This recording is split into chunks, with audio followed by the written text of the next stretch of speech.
토론한 기억이 지금 생생히 떠오릅니다. 진저는 하나님께서 저를 참 이 마지막 교회로 불러내신 믿음에 태어난 고향으로 저를 정해주신 것 같습니다. 제가 현재 거하는 곳은 임마누엘 동산 장흥의 인근 마을에서 3km 산속으로 올라간 산중에 있는 마을입니다. 현재 10세대 예배소 교회로 교인 40명이 등록된 예배소 교회입니다. 여러 이사할 분들이 여러 분 계시지만 이 동산은 좀 외람된 표현 같지만 정말 재림을 준비하는 것이 무언가, 어떻게 재림을 준비하는 것인가, 재림을 준비하는 삶이 어떤 것인가, 그런 생애를 미력하지만 말씀과 삶으로 좀 체험하고 우리 교회를 도와서 교인들로 하여금 재림을 준비하도록 도와주는 조그만 시골 예배소 교회입니다. 부득이한 제 명칭이 참 원상이 되었지만 저는 좋아하지 않습니다.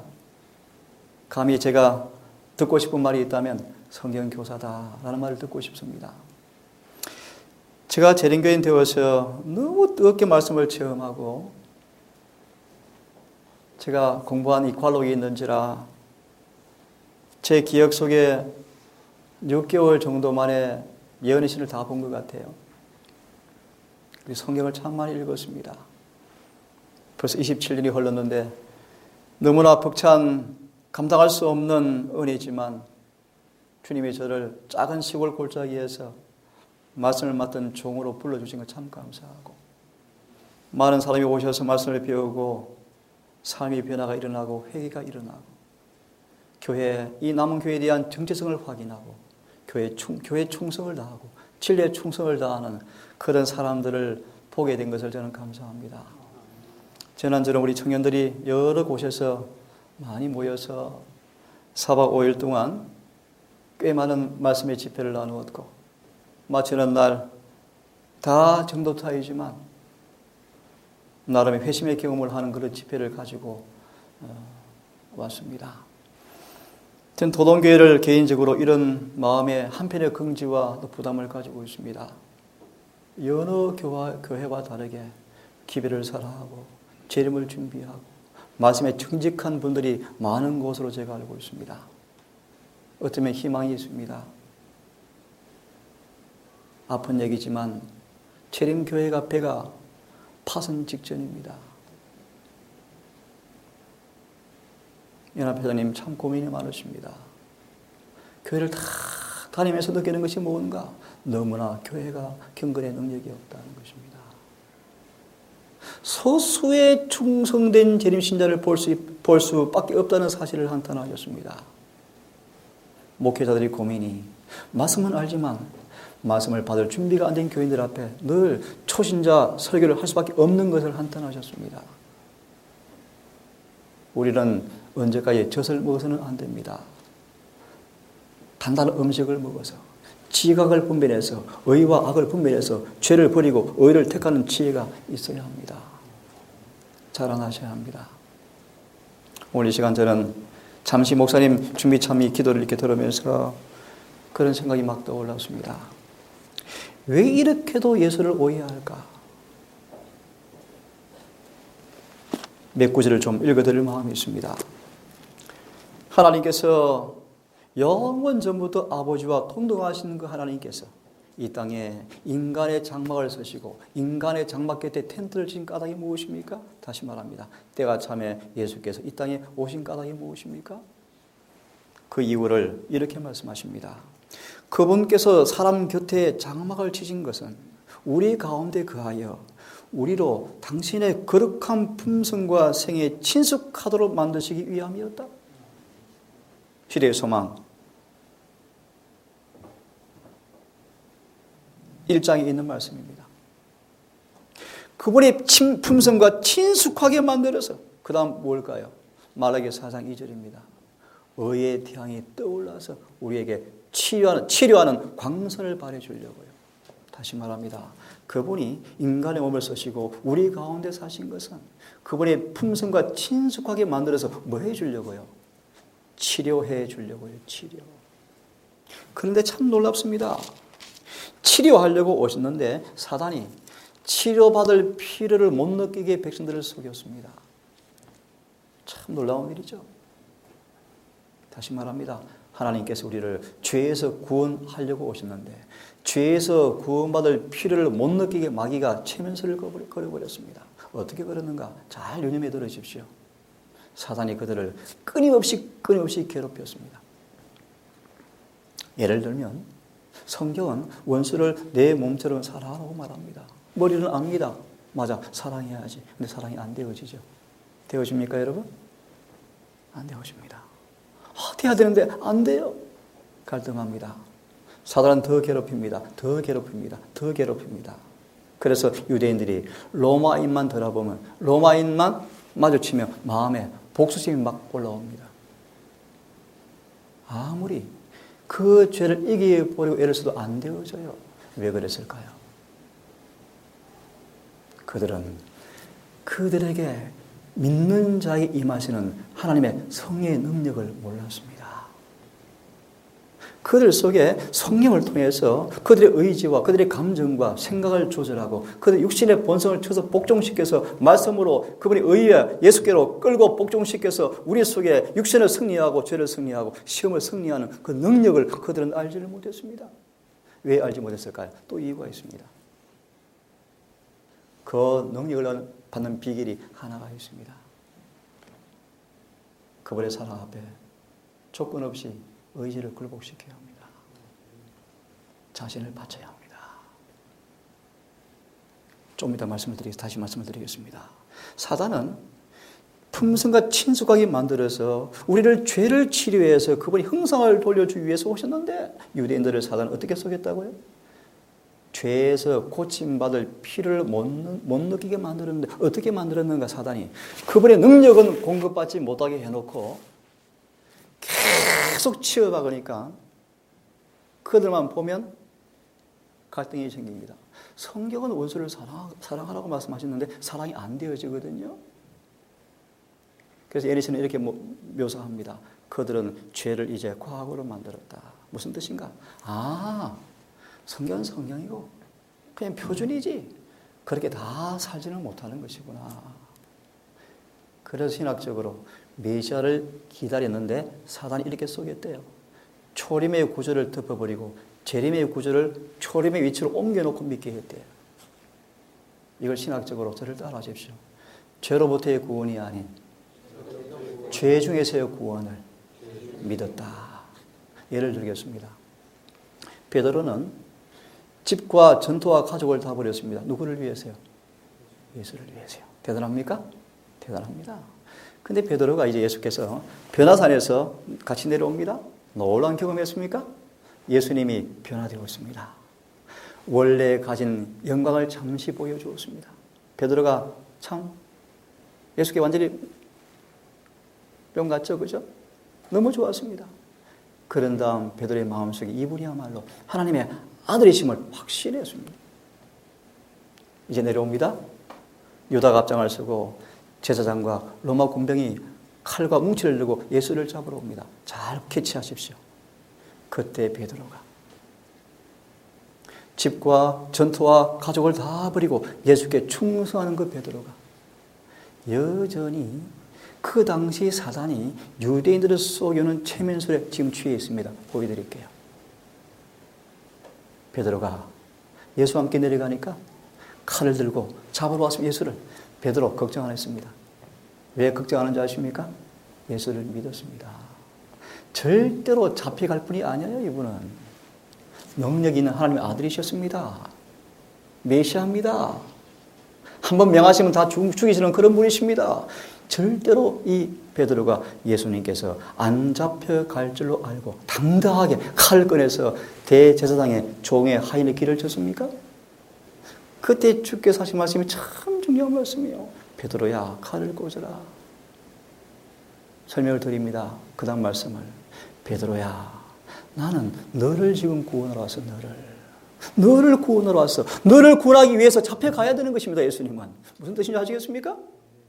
예수 십자가에 달리셔야 베드로의 마음속에 그 원수를 용서하지 못하는 정신에서 구원받을 것이기 때문입니다. 이해하시겠습니까? 베드로가 여전히 원한과 복수를 가지고 있으면서 예수를 믿고 의지하고 있습니다. 그분이 자신의 죄를 변해 주는 것처럼, 복수를 대신 갚아주는 것처럼 착각하고 있습니다. 무슨 뜻인가? 베드로는 예수를 아직 알지 못했습니다. 그런 베드로가 빌라도의 법정에서 예수를 부인하는 과정 아시고 그분의 용서의 사랑을 느낀 다음 성령의 인도를 따라서 겟세마네 갔죠. 비로소 거기서 베드로가 회개를 처음으로 경험했습니다. 누가 5장에서 그물을 던졌을 때 153마리 고기가 잡혔을 때 베드로 연신 보세요. 비로소 자기가 죄인임을 조금 느꼈어요. 마치 사울이 성령이 임하자 새 사람 되었다라는 말씀을 연신 보시기 바랍니다. 성령께서 임하셔서 그가 죄인임을 가르쳐 주었지만 회개는 안 했습니다. 사울이. 베드로가 물고기를 잡는 예수 이적을 통해서 죄인임은 느꼈지만 아직 회심의 경험을 하지 못했습니다. 어설픈 부분적 뉘우침이었죠. 그런 그가 비로소 예수를 부인하고 십자가 이후에 겟세마네 동산에 갔을 때 비로소 후회하지 않은 회개를 경험하고 거듭났습니다. 그러면요, 증명을 드리니까 그때 베드로는 정말 예수를 알았어요. 정말 알았어요. 알고 오순절 성령을 받고 변화되어서 예수께 충성을 다해버렸습니다. 자, 예수님이 그분의 품성으로 이 땅에 임하셔서 우리를 치료하려고 오셨는데 보세요. 이런 말씀이었습니다. 참 이해가 안 되어지는 말씀인데요. 그분이 이 땅에 오셔서 이제 우리 청년들처럼 유년 시대를 사시는데 한번 들어보십시오. 예수님은 독특한 사랑스러운 기질을 가진 분이셨다. 늘 그의 손은 자발적인 손으로 언제나 다른 사람을 위해서 도움의 손을 주기 위해서 준비되어 있었다. 여러분 닮으셔야죠? 늘 그분의 손과 전 존재는 남을 돕기 위해서 늘 준비되어 있었다. 그 다음 보십시오. 그분은 아무것도 침해할 수 없는 인내와 뭘 가지고 계셨다고요? 결코 고결함을 희생시키지 않는 진실성을 나타내셨다. 원칙에는 반석과 같이 확고하였지만 그분의 생애에는 이기심이 없었다. 자,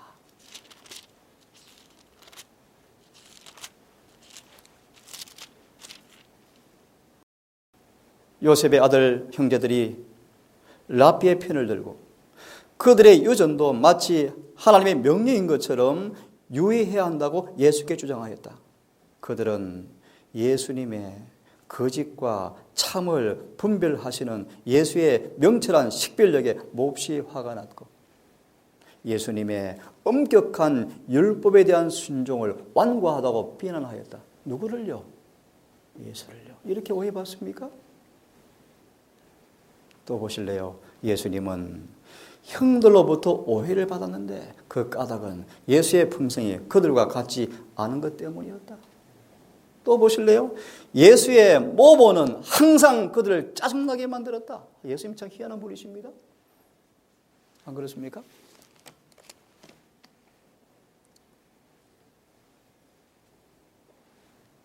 여기를 보십시오. 영생은 유일하신 참 하나님과 그의 보내신 자 예수를 뭐 하는 것이다? 아는 것이다.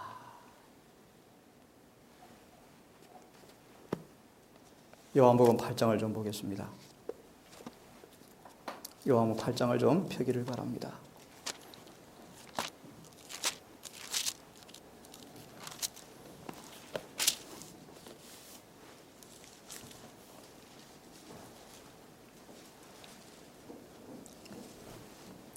펴졌으면 21절부터 읽어드리겠습니다. 다시 이르시되 내가 가리니 너희가 나를 찾다가 너희 죄 가운데서 죽겠고 나의 가는 곳에 너희가 오지 못하리라. 다시 읽어드립니다. 다시 이르시되 내가 갈 텐데 어디 가시는 것입니까? 십자가요, 십자가. 십자가를 질 터인데 그 이후에 너희가 나를 찾다가 너희 죄 가운데서 죽겠고 나아가는 곳에 너희가 오지 못하리라. 유대인들이 가로되 너 자살하러 가느냐? 라고 오해합니다. 예수께서 응답하지 않습니다. 이렇게 말하십니다. 너희는 아래서 났고 나는 위에서 났으며 너희는 세상에 속하였고 나는 이 세상에 속하지 아니하였느니라.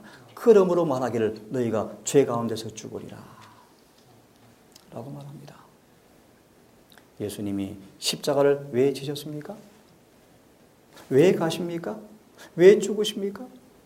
보라, 세상의 죄를 지고 가시는 하나님의 어린 양을 보라. 그 진다라는 말이 어떤 뜻인 줄 아시죠? 용서한다 뜻입니다. 우리의 죄를 가져간다 뜻입니다. 우리를 정결케 한다 뜻입니다. 그런데 예수께서 우리를 정결케 하시고 죄를 가져가시고 죄에서 분리시키시고 우리를 구원하기 위해서 오신 그 예수님, 그 일을 하기 위해서 다 이루시고 가셨는데 그 이후에 그들이 예수를 찾다가 죄의 문제를 해결 받지 못한 채 죽겠고 그런 뜻입니다. 여러분, 죄를 용서받으셨습니까? 용서받은 사실을 알 수 있을까요? 알 수 있습니다. 죄를 용서받으셨습니까? 용서받으셔야 합니다. 용서받은 사람만 지성소에 들어갈 수가 있습니다, 여러분. 용서의 의미를 말씀드렸죠. 죄를 면제해 주는 것 이상이다. 우리 마음속에 그분의 마음이 찍히는 것이다. 그분의 생각이 찍히는 것이다. 돌아옵니다. 용서받으셨습니까? 내 마음속에 그분의 사랑이 있는 사람들은 용서받은 사람들입니다. 그 열매가 뭘까요? 성경과 조화된 사람입니다. 그래서 야곱의 우물가를 시대상 보시면 참된 거듭남은 그분의 계명을 순종하는 것이다 라고 되어 있습니다. 그 삶의 모습이 봉사, 전도 많이 나타나죠. 24절을 다시 보시면 너희가 만일 내가 그인 줄 믿지 아니하면 너희 죄 가운데서 죽으리라. 그들이 아직도 깨닫지 못합니다. 그래서 30절의 말씀 보시면 이 말씀을 하심에 많은 사람이 믿었더라. 이제 예수께서 자신을 믿는 사람들에게 말하되 이제 너희가 나를 믿느냐? 그리하면 내 말에 거하라 라고 말씀하십니다. 예수를 다 믿노라 하는 사람들이 그분의 제자가 아닙니다. 참 제자는 그분을 믿노라 하면서 말씀대로 사는 사람들입니다. 그래서 예수님 말씀 보시면 요한계시록 12장은 교회 안에서 순종하는 사람과 불순종 사이에 있을 투쟁을 묘사하고 있다고 말합니다.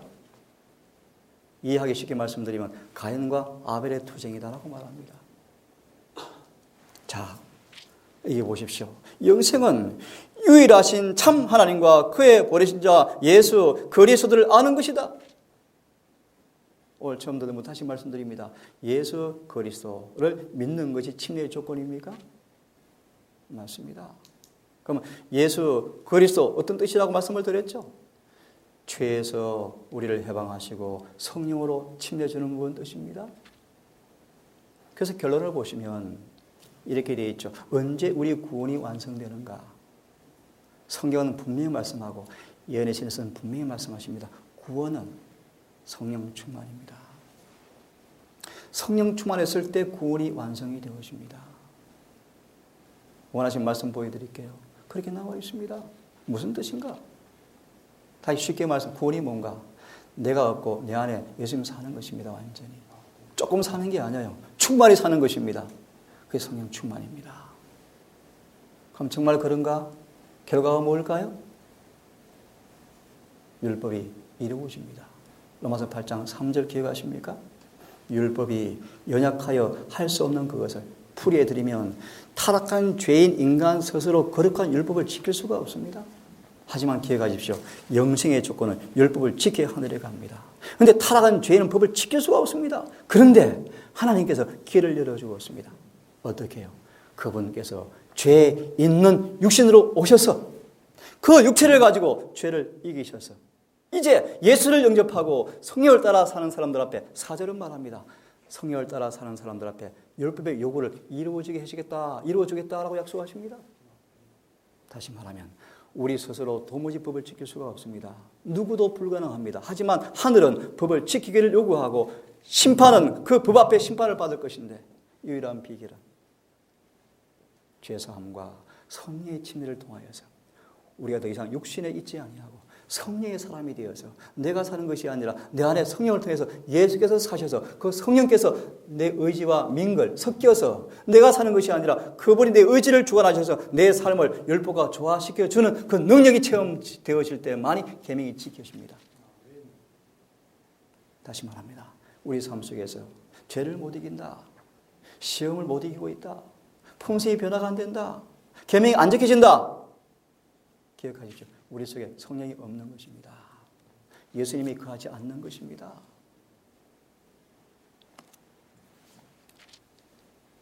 예수님 어떤 분인가를 이해를 좀 도와드리겠습니다. 시몬이 저에게 축복하고 그 모친 마리아에게 이르되 보라 이 아이는 이 예수는 이스라엘 중에서 많은 사람의 폐하고 흥함을 위하여 비방을 받는 표적이 되기 위해서 시험을 입었다. 여러분 참 이해하기 어려운 단어입니다. 일명 사랑의 화신이 사랑이 왔습니다. 사랑이 이처럼 사랑은 그분의 사랑이 우리 가운데 오셨는데 그 사랑이 냉대를 받습니다. 여러분 어떻습니까? 그분은 많은 사람의 폐하고 흥함을 위하여 비방을 받는 표적이 되기 위해서 시험을 받았다. 예수님은 끊임없이 비방을 받았습니다. 유년시대 투쟁의 시절 소망 읽어보십시오. 끊임없이 그분은 유대인들에게 배척을 당하였고 오해를 받았습니다. 심지어 물고기 2마리와 보리떡 5개로 남자만 5,000명을 먹였는데 요한복음 6장이죠. 그들이 충격을 받고요. 구름대처럼 예수를 따릅니다. 얼만큼 따른지 아십니까? 예수님이 그들의 동기를 아시고 도망가셨어요. 배를 타고 앞뒤로 도망가셨는데 앞에 와서 또 기다립니다. 예수님 어디 가셨습니까? 보고 싶었습니다. 또 왔습니다. 예수께서 그렇게 슬픈 음성으로 말씀하셔요. 너희가 나를 찾는 까닭은 먹어서 배부른 까닭에 나를 찾는구나. 이제 떡 줄 수 없다. 이제 보리떡 안 준다. 진짜 것을 줄게. 진짜 줄게. 무엇입니까? 내 살을 좀 먹어라. 피를 마시라. 성경을 보십시오. 11명 남고 다 떠났더라. 앞에 구절을 보시면 예수의 제자 중에 많은 사람이 예수를 떠나가고 다시는 예수와 함께 다니지 아니하였더라고 성경은 말합니다. 왜 그렇습니까? 예수님을 오해하고 있습니다. 우리는 어떻습니까? 장로님 중요한 질문을 저한테 하셨습니다. 지성소를 바라보라. 지성소를 들어가란 말 의미가 뭔가를 질문하셔서 굉장히 중요한 질문입니다. 하지만 참 내가 설명을 하지만 참 어렵습니다. 설명이 되어지지만 또 어렵습니다. 왜냐하면 여러분 조금 부담스러운 말씀이지만 첫째 천사의 기별을 경험하지 아니하면 도무지 경험될 수 없는 경험이기 때문입니다. 그래서 연희 씨는 말하죠. 지금은 셋째 천사의 기별이 끝나가고 있는데 대부분 재림 교인들이 하나님을 알지 못하고 있다. 결론부터 말씀을 드립니다. 그분을 참으로 아는 사람들은 죄에서 떠나게 되어 있습니다. 죄에서 구원받게 되어 있습니다. 아직도 그분을 모릅니다. 한 번은 한 사모님이 저를 찾아왔습니다. 미안하면 이런 말씀을 드려서 이해를 돕기 위해서 기억이 났습니다. 자살을 하려고 했던 분이요. 자살을요. 목회자 사모였습니다. 왜 자살하려고 그랬는가? 늘 보고 싸움합니다. 교회에서 너무 사모가 어렵습니다. 사모 위치가 너무 어렵습니다. 너무 괴롭습니다. 그래서 자살 충동까지 느낍니다. 세 딸을 키웁니다. 늘 성가십니다. 힘들어요. 아이들 키우는 게 힘들어요. 너무 괴로웠어요. 저를 참 싫어했어요. 왜 싫어했는가? 기별이 강하다. 그런데 저를 찾아왔습니다. 질문을 했습니다. 울면서. 원장님 부탁 하나 있습니다. 뭡니까? 하나님의 사랑만 가르쳐 주십시오. 라고 저한테 말씀하셨어요. 예, 알겠습니다. 차를 타고 오셨습니다. 1시간 강의를 하는데 막 울기 시작하셔요. 그러면서 저한테 하는 말이 왜 자꾸 아프게 하셔요? 사랑만 좀 가르쳐 주세요. 이튿날 오셨습니다. 또 말씀을 나눴습니다. 또 가르쳤습니다. 그 다음 안식일이었습니다. 사모님 간증하셨어요. 이렇게 행복한 일주일을 보낸 적이 없습니다. 드디어 죄를 승리했습니다. 그분 지금도 저를 좋아합니다. 자주 찾아오셔요. 그분의 사랑이 무엇입니까? 성경은 말합니다. 많은 사람이 패하고 흥함을 위하여 비방을 받는 표적이 되기 위해서 시험을 입었다고 말씀하시면서 칼이 내 마음을 찌르듯 하리라. 이는 여러 사람의 마음의 생각을 드러내려 하십니다. 사복음서를 보시면 예수가 있는 곳마다, 예수께서 계신 곳마다 사람들의 죄가 드러났습니까? 마음이 드러났습니까? 동기가 드러났습니까? 빌라도 보십시오. 빌라도가 진리가 무엇인가 물었을 때 예수께서 답변했습니다. 아내의 계시를 주어서 마지막 전도합니다. 빌라도가 우유부단하여서 세속의 이익을 진리와 엿바꿔 먹었죠. 그런 다음 빌라도는 잠시 계시 가운데 뭘 본 줄 아십니까? 마지막 심판의 광경을 봤습니다. 주님은 빌라도를 구원하기 위해서 애를 쓰셨어요. 그런데 명백하게 그 마음속에 성령을 통해서 이분이야말로 메시아다라고 마음에 확신이 되었지만 빌라도는 세상의 이익과 진리를 바꾸었습니다. 그런 다음 성경 보십시오. 그렇게 자유로우시고 심지어 빌라도가 나중에 자살할 걸 아셨는데요. 빌라도가 죽을 때 너무 죄책감에 죽을 것을 바라보시면서 참 놀라운 말씀이에요. 빌라도가 나중에 죽을 때 그 죄책감 때문에 죽을 것을 아시고 그 죄책감을 조금이라도 경감해 주기 위해서 예수께서 애를 쓰셨대요. 그렇지만 더 이상 그를 구원하기 위해서 입을 닫으셨어요. 왜요? 은혜 시간이 끝이 나기 때문입니다. 주님을 깊이 알기를 바랍니다. 예수님이 1월 14일 금요일 이제 해가 지는 시간 목요일 밤이었죠. 마지막 만찬을 하고 발을 씻기고 마지막 유다의 발을 씻기고 오셨는데 유다가 충동이 막 일어나는데 순결한 그분의 사랑이 유다의 마음속을 막 비집어 들어오는데 유다가 미칠 지경이었습니다. 죄를 버리고 싶은 충동이 막 일어났는데 죄를 안 버렸습니다. 그때 호세아 4장 말씀 보시면 내버려두라 라는 선고가 내렸대요. 유다는 그것을 몰랐습니다. 모르고 그 다음날 예수님이 신문을 받는 관계를 보고 도무지 견딜 수 없어서 양심이 갇히게 되어서 예수님 도망가십시오. 당신은 죄가 없습니다. 내가 결탁해서 돈으로 당신을 팔았습니다라고 죄를 공포하고 예수의 발을 붙잡고 도망가라고 눈물을 흘렸습니다. 예수님 보십시오. 예수님은 한마디도 하지 않으셨어요. 그냥 우셨어요. 왠지 아십니까? 어젯밤 유다는 끝이 났습니다. 왜 끝이 난지 아십니까? 더 이상 하늘에 어떤 능력을 동원시킨다 할지라도 유다는 회개하지 않을 사람이었어요.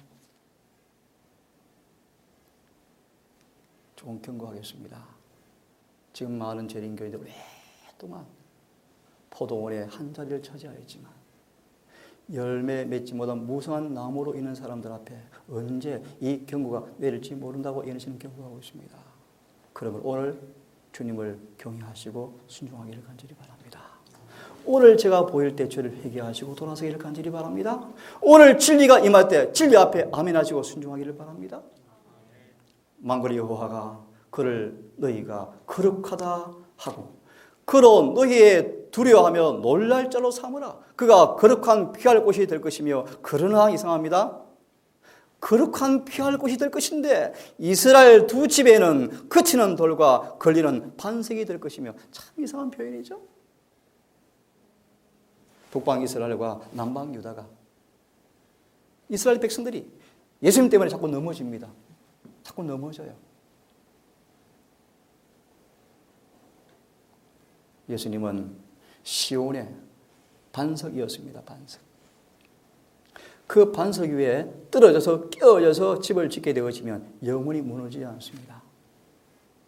그런데 시온의 반석을 세워놓았는데 사람들이 그 반석에 걸려서 넘어집니다. 넘어지면서 반석을 걷어찹니다. 무슨 뜻입니까? 이해를 도와드릴까요? 그 당시 신학 박사들이 예수께 왔습니다. 말씀을 들으니까 자존심이 찔려요. 교만이 찔려요. 자기 영광이 찔려요. 겸손하시고 이기심이 없으시고 지극히 낮아지시고 종이 된 순결한 의 앞에 그들의 죄가 드러날 때 그들은 그 죄를 고백하고 예수의 제자가 되기는커녕 교만한 마음을 품고 내가 어떻게 이런 분에게 제자가 될 수 있을까? 돌아섰습니다. 그런 뜻이요. 걸려 넘어졌다 뜻이요. 많은 부자들은 돈 때문에 예수님께 걸려 넘어집니다.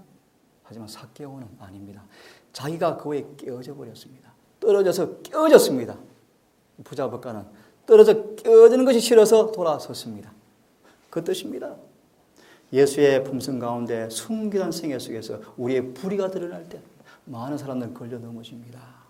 하지만 기억하십시오. 막달라 마리아처럼 야곱의 우물가 여인처럼 삭개오처럼 창녀처럼 마르다처럼 죄가 덜 주어질 때 주여 감사합니다. 저를 도와주십시오.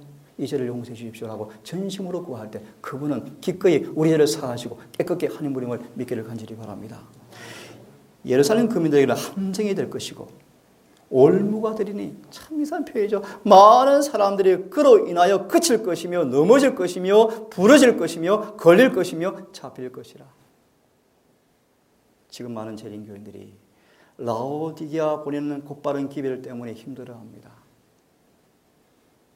무슨 뜻인지 아시겠습니까? 제7일 안식일 예수 재림교회에게 주님께서 반드시 먹어야만 낫는 약을 주었어요. 이 약 안 먹으면 안 됩니다. 그 한 가지를 소개하죠. 불로 연다는 금을 사라는 것입니다. 무슨 뜻인지 아시겠습니까? 지금 많은 재림교회도 예수를 압니다. 진리를 믿습니다. 재림을 믿습니다. 1월 본멸을 믿습니다.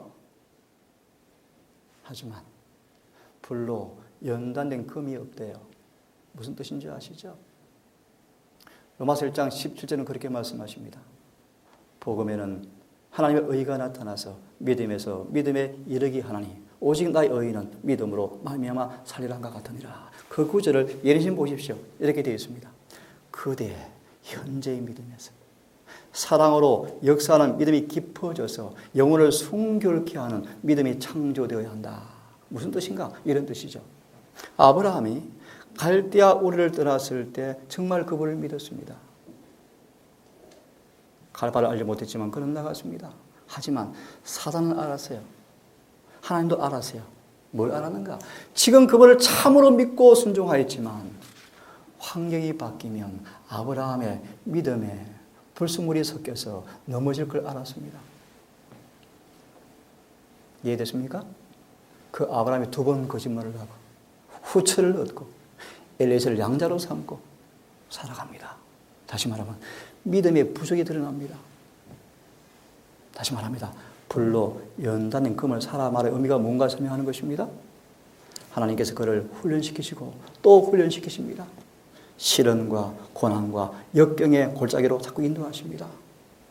마침내 창세기 22장에 가보시면 마침내 아브라함이 연단되어서 마침내 불순물이 없는 순전한 금 믿음이 만들어졌습니다. 그때 주님께서 아브라함을 통해서 마귀 이겨버립니까? 네. 그때 하나님께서 아브라함을 통해서 마귀한테 봤나? 이제 너 졌지? 하나님은 사랑이시지? 그분의 계명 순종이 가능하지? 라는 사실을 아브라함의 불로 연다는 금을 통해서 이루어졌습니다. 이게 히브리 12장 2절입니다. 믿음의 주가 되시고 믿음의 완성자이신 예수를 바라보라. 또 처음 계신 분을 위해서 또 예를 도와드리겠습니다.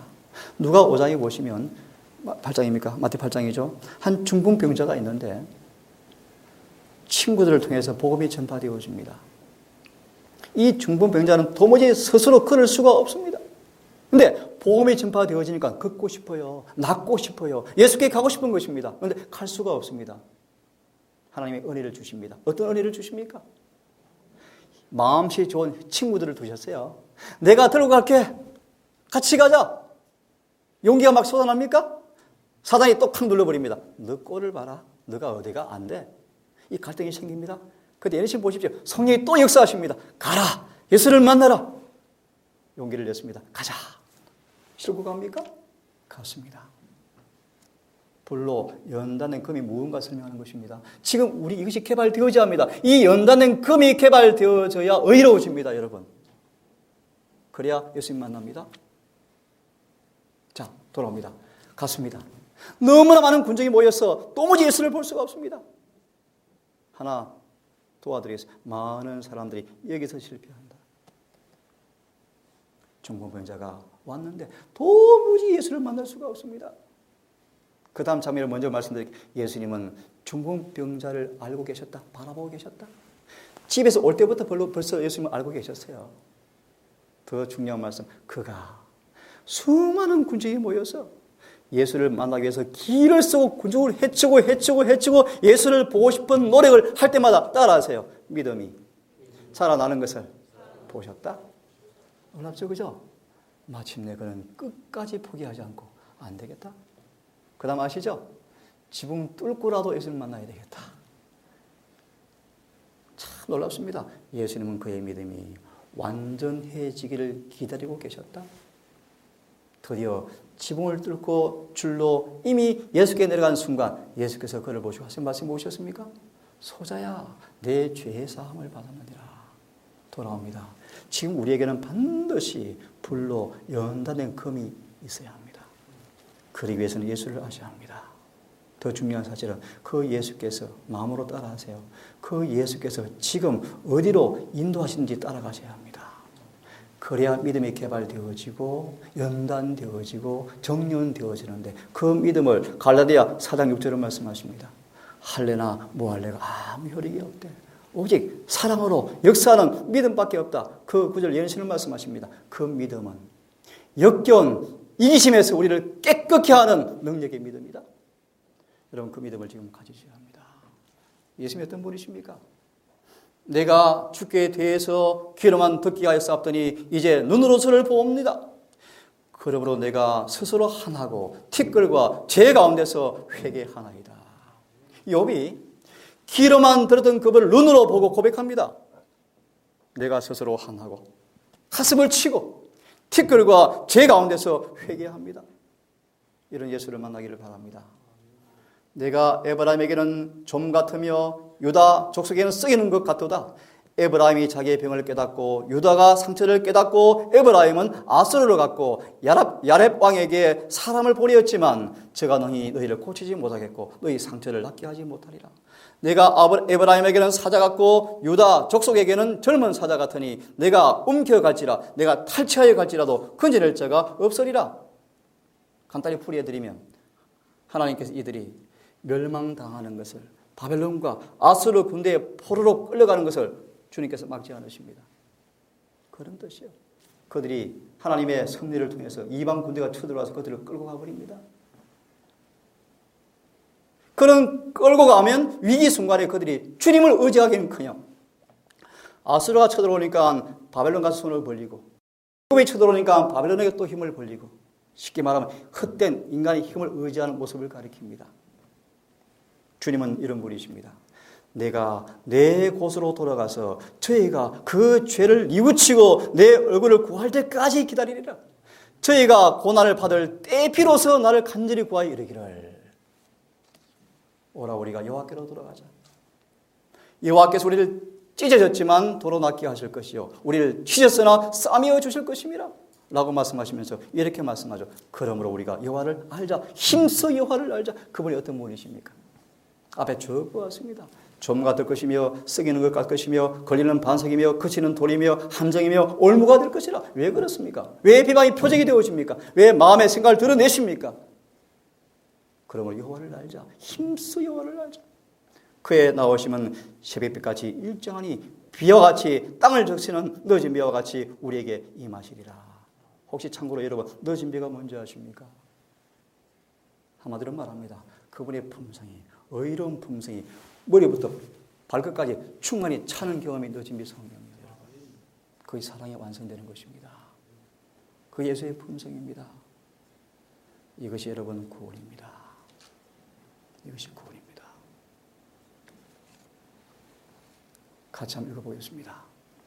하나님께서는 시작. 하나님께서는 항상 고난의 풀무에서 당신의 백성을 시험하셨다. 그분을 이해하기를 바랍니다. 여러분 삶 속에 시험이 없으십니까? 평안하십니까? 제 개인의 확신은 문제가 있는 분들입니다.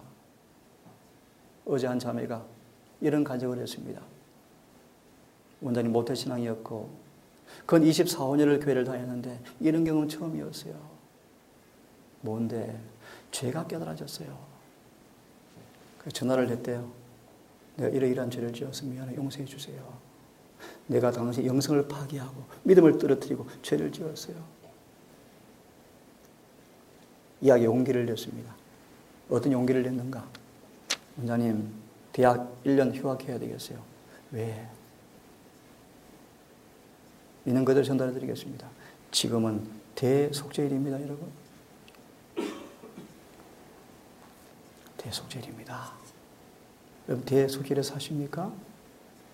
금식하십니까? 금식의 말의 의미를 아시죠? 마음을 찔러 쬐는 회개를 경험하십니까? 그 뜻입니다. 아무 일도 하지 마십니까? 아무 일이 뭔 뜻입니까? 성경은 말합니다. 주님의 중보 사업의 혜택을 받지 못할 일들을 다 정리하래요. 제가 진실한 말씀을 전해드립니다. 여러분 어떻게 받는지 이해하십시오. 알아하십시오. 다시 말합니다. 아무 일도 하지 마셔야 돼요. 무슨 뜻인가? 조금 가난할지라도 돈을 적게 벌지라도 예수를 알고 만나기 위해서 힘을 쓰셔야 합니다. 지금 그런 대속죄일입니다. 그래서 그 학생은 결정했습니다. 원장님 1년 졸업 늦게 할 거예요. 휴학하고 1년 동안 말씀을 깊이 연구하고 회개를 경험하고 예수를 만나고 싶대요. 잘한 결정입니다. 잘한 결정입니다. 주님은 우리를 항상 고난의 풍미에서 당신의 백성을 시험하셨다. 모세를 참 재미있는 표현이죠. 애굽의 학교에서 사립학교로 전학을 시켰다. 사립학교는 양똥치는 학교였습니다. 왠지 아십니까, 여러분? 시간이 없으니까 모세에게 인간의 자부심을 완전히 없애시려고, 잘난 체하는 정신을 완전히 없애려고, 완전히 겸손한 종 만드시려고 사립학교, 똥치는 학교로 입학시켜서 40년간 인내와 고난의 공과를 통하여서 자신은 아무것도 아닌 사실을 깨닫고, 두 번째는 어떤 말 안 듣는 양도 목자같이 사랑하는 정신이 개발되었습니다. 자, 신경하겠습니다. 주님이 어떤 분이십니까? 여러분을 고난의 풀무에서 항상 시험하는 분이십니다. 찌꺼기가 그리스도인 품성이라는 순금에서 제거되는 것은 뜨거운 풀무 가운데서다. 제 개인의 경험 속에서 큰 사건들이 많았습니다. 죽을 뻔했던 경험들, 집이 불난 경험들. 그렇게 말씀을 좋았던 사람이 다 배신하고 떠나는 경험들. 주머니에 한 푼도 없이 내일의 생계를 기약할 수 없는 그런 일들. 한치 앞도 볼 수 없는 믿음의 순간들이 참 많았습니다. 뒤를 돌아보면 제가 눈물이 납니다. 어찌 이 길을 제가 걸어왔을까? 저는 현직 목사도 아닙니다. 주어진 정의 월급도 없습니다. 어떻게 주님께서 이 7년간을 저를 인도해 왔을까? 개인의 확신일지 모르지만 저는 그분을 점점 알아가고 있는 것 같아요. 그분이 저를 아시고 인도하시는 것 같아요. 그 길이 어떤 길인가? 가면 갈수록 요즘 저한테 한 가지 숙제가 있습니다. 어떤 숙제를 자꾸 주시는가? 완전히 예수님처럼 죽도록 인내하는 경험을 저한테 개발시키는 훈련을 주셔요. 여러분 어떻습니까? 어떤 죄가 있습니까? 어떤 결함이 있으십니까? 주님은 여러분들을 그것에서 구원해 주기 원하는 분이십니다. 작년에 말씀한 11금은 참 좋은 제도입니다. 여러분 속에 이기심이 자리하지 않도록 주님께서 주신 처방전입니다. 11금을 제대로 이해하시고 드린 사람들은 이기심을 가질 수가 없는 사람들이 될 것입니다. 그 의미를 이해하시고 되기를 간절히 바랍니다. 교회는 다양한 지체가 모인 하늘 궁정입니다. 이 교회의 의미를 올바르게 이해하는 사람들은 교회를 떠날 수가 없습니다. 왜요? 주님은 교회를 세우셨고 그 교회 머리에 붙은 지체를 우리를 두셔서 각 지체가 머리에 붙은 지체로서 역할을 잘 할 때 서로 자아가 굴복되어지고 주님 안에서 그 사랑을 체험할 때 그 지체가 완전히 하나가 되어서 한 목적을 위해서 일하는 교회에서만 그 다음 마음으로 따라하십시오. 은혜로 변화시키는 그분의 능력을 경험할 수 있기 때문입니다. 그래서 제가 하는 말씀은 그렇습니다. 1월 법령이 오기 전까지는 조직을 떠나서는 안 됩니다. 그때까지는 조직이 유효하고 그 이후에 핍박의 때는 다 흩어질 거 아니겠습니까? 그때는 눈에 보이는 조직이 없어지죠. 그러므로 재림교회 조직은 마지막 환난 오기 전까지 조직으로서는 마지막 교회가 이 교회밖에 없습니다. 이 교회를 유지하시고 붙드시고 말씀과 부합되는 범위에서 최선을 다해서 봉사하시고 교회가 완전한 하나가 될 수 있도록 기도하시고 특별히 늦은 비는 물론 개인에게 임할 때가 있겠지만 늦은 비의 시초의 모습은 연합된 교회 위에 내릴 것입니다. 하지만 한 가지 숙제를 드리죠. 늦은 비가 교회에 내리기 직전에 반드시 눈에 보이지 않는 분리가 일어날 것입니다. 다름 아닌 교회의 정결입니다. 그 극치가 뭔가 1월 효명입니다. 1월 효명은 재림교회 안에서 알곡과 가라지를 분간시키는 마지막 표적입니다. 주님이 그때 늦은 비를 쏟아부어 주실 것입니다. 지금 늦은 비가 임하고 있습니다만 교회 차원에서 하시는 말씀입니다. 자, 말이 좀 빗나가서 미안합니다. 예수께서 그 시험을 주목하신다. 우리를 깨끗게 하기 위해서 시험을 허락하시는데 그 시험 받을 때 우리를 뭐 하신다? 주목하신다. 우리의 눈물, 우리의 고민. 예를 들어서 엘렌 화이트의 생애를 읽어보셨습니까? 자서전. 끊임없는 고난과 시험이었습니까? 장로님? 참 선지자인데 그의 60년간의 봉사생활이 고난과 시험의 연속이었습니다. 인정 없었습니다. 인기 없었습니다. 여러분. 교회에서 배척당했습니다.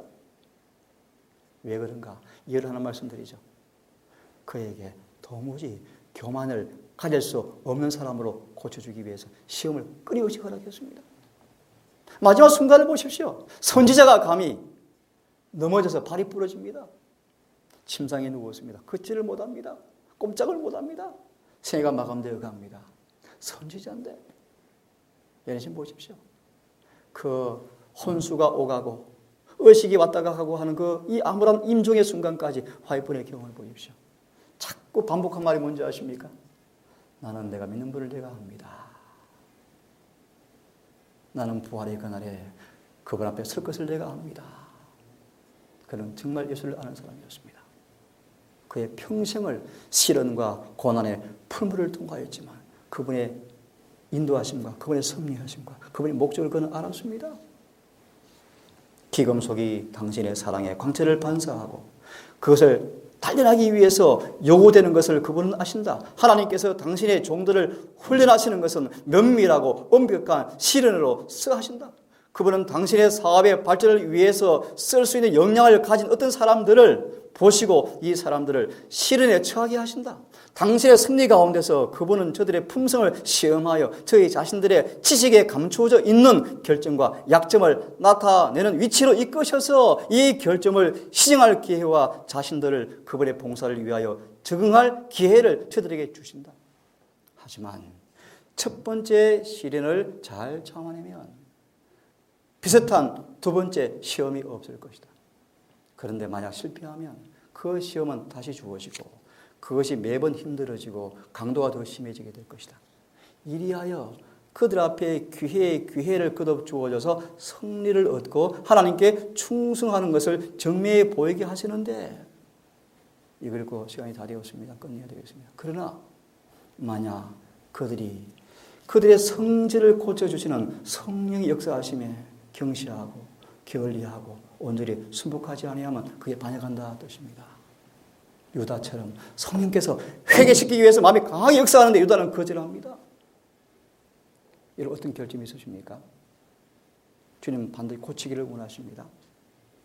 계속 반역하면 하나님은 마침내 그에게서 빛도 성령도 다 거두어가신다. 마무리하겠습니다. 주님을 알기를 간절히 바랍니다. 그분을 아시는 것이 영생입니다. 아브라함은 주님을 정말 알았습니다. 화이트 예수를 참으로 알았습니다. 그래서 그가 행하는 모든 길을 불평하지 않고 믿음으로 순종했습니다. 믿음의 결국 영혼의 구원을 받았습니다. 사랑하는 우리 도동교 성도 여러분, 안식일의 시간이 오신 것을 환영합니다. 내일 해가 지도록 세상이 침해할 수 없는 평안과 지식이 넘치는 사랑이 여러분 속에 경험되어져서 말씀대로 안식일이 참으로 안식되어지고 행복해지고 거룩하게 성화시키는 효능을, 은혜를 경험하시는 안식일 되기를 간절히 바라면서 오늘 첫 안식일 시간 말씀을 마치겠습니다. 기도하겠습니다. 하늘에 계신 아버지, 우리에게 무한한 하늘의 보화를 열어 보이시고 우리 곁에 원하기만 하면 손이 닿는 곳에 모든 걸 주셔서 믿음으로 누리게 하시고 우리 주님 아는 지식을 통하여서 영생에 얻도록 하시는 모든 만반의 준비와 은혜를 위해서 감사합니다. 믿음이 없어서 보지 못하고 불신의 눈이 어두워서 잊어버리고 시험에 넘어져서 울 때가 많습니다. 하나 우리를 다시 일으켜 세우시고 다시 당신을 보라 초청하시고 다시 은혜를 주신 것을 감사합니다. 아버지, 우리 마음속에 예수님이 어떤 분인가를 더 깊이 해서 어떤 일을 당한다 할지라도 어떤 환경의 변화가 온다 할지라도 주님을 놓치지 않고 신뢰하는 믿음 갖게 해 주시옵소서. 이 도동교회 성도를 기억하시고 아버지, 이 교회 축복을 주시고 간절히 비옵기는 그렇게 원하는 경건의 부흥과 계획이 이곳에서 이루어지게 하셔서 하늘의 응답으로 마침내 너 집에 성에 임하는 교회가 되기를 간절히 원합니다. 부정한 소자, 이 짧은 남은 시간 동안에 주의 성의 권능으로 말씀을 그대로 선포하게 하시고 용기와 확신과 책망과 교훈을 줄 때 온 교회 백성들이 아멘하게 하셔서 주님의 귀한 섭리가 이루어지는 귀한 교회 되기를 간절히 바라오며 우리를 사랑하시는 예수님 이름 의지하여 감사하며 기도 올리옵나이다. 아멘.